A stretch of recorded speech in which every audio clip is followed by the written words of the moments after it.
రాష్ట్రంలో మీరందరూ కూడా చూస్తూ ఉన్నారు ఏం జరుగుతూ ఉందో. ఇందులో కూడా కొన్ని ఇంపార్టెంట్ పాయింట్స్ ఉన్నాయి. రాష్ట్రానికి మొత్తానికి సంబంధించిందే. నిఘా వ్యవస్థ అనేది చాలా చాలా ముఖ్యమైనటువంటిది. వెనకట రాజులైనా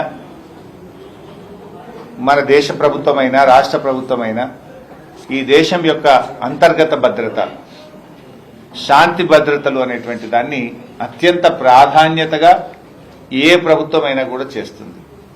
ఎందుకంటే ఒక జిల్లాలోనైనా ఒక రాష్ట్రంలో ఎవరైనా పెట్టుబడులు పెట్టాలంటే నేషనల్ క్రైమ్ బ్యూరో వెళ్ళి చూస్తారు.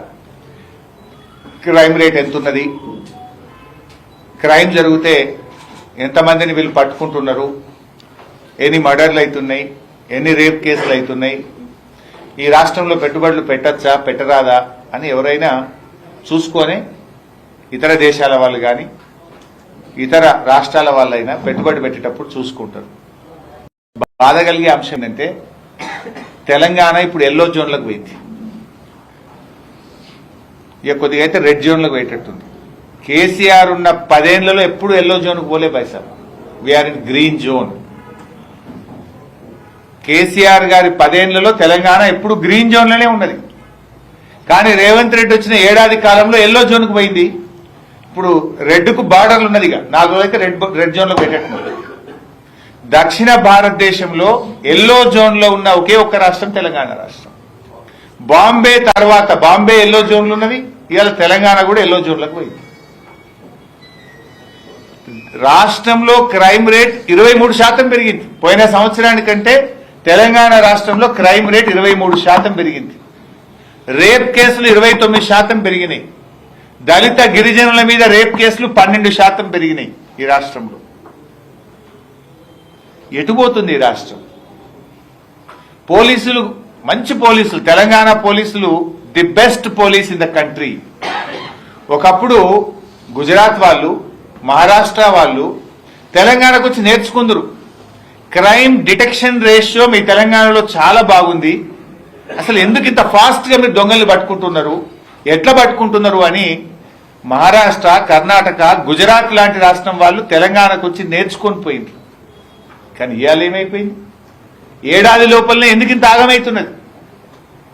మరి అదే పోలీసులు కదా, తెలంగాణ పోలీసులు దేశానికి ఆదర్శంగా ఉన్న పోలీసులను ఇవాళ రేవంత్ రెడ్డి గారి ప్రభుత్వం వాళ్ళని ఇతర అవసరాలకు వాడి, రాజకీయ కక్షల కోసం వాడి తెలంగాణ ప్రతిష్టను మంటగలుపుతున్నాడు. తెలంగాణ పోలీసుల ఆత్మ గౌరవాన్ని దెబ్బతీస్తున్నాడు ఇవాళ రేవంత్ రెడ్డి గారు. అసలు చాలా మంచి మంచి సాఫ్ట్వేర్ ఉండేది మన దగ్గర. హ్యాక్ ఐ, ఎవరైనా మహిళలు ఇంట్లో నుంచి బయటకు పోతే హ్యాక్ ఐలో రిజిస్టర్ చేసుకొని పోతే సేఫ్ గా ఆమె మళ్ళా ఇంటికి చేరేదాకా పోలీసులు మానిటర్ చేసేవాళ్ళు. 23 లక్షల మంది మహిళలు హ్యాక్ ఐలో రిజిస్ట్రేషన్ చేసుకున్నారు. ఇలా హ్యాక్ ఐ అనేది బంద్ అయిపోయింది రాష్ట్రంలో. ఈ పెట్టి అనే ఈ పెట్టి కేసెస్ అనే సాఫ్ట్వేర్ ఉండేది, అది కూడా బంద్ అయిపోయింది. అరే కొత్తవి పెడతారా, ఇంకిన్ని మంచివి తీసుకొస్తారా? ఉన్న సాఫ్ట్వేర్ని ఎవరైనా బంద్ చేసుకుంటారా? ఈ పెట్టి కేసు బంద్ అయిపోయింది, హ్యాక్ ఐ బంద్ అయిపోయింది. అంటే రాష్ట్రంలో ఈరోజు పెట్రోలింగ్ వ్యవస్థ పూర్తిగా దెబ్బతిన్నది. డయల్ 100 కూడా చాలా దారుణంగా ఫెయిల్ అయిపోయింది. బీఆర్ఎస్ ప్రభుత్వం ఉన్నప్పుడు డయల్ 100కి ఎవరైనా ఫోన్ చేస్తే 3 నుంచి 5 నిమిషాల్లో పోలీసులు అక్కడికి చేరుకునేవారు.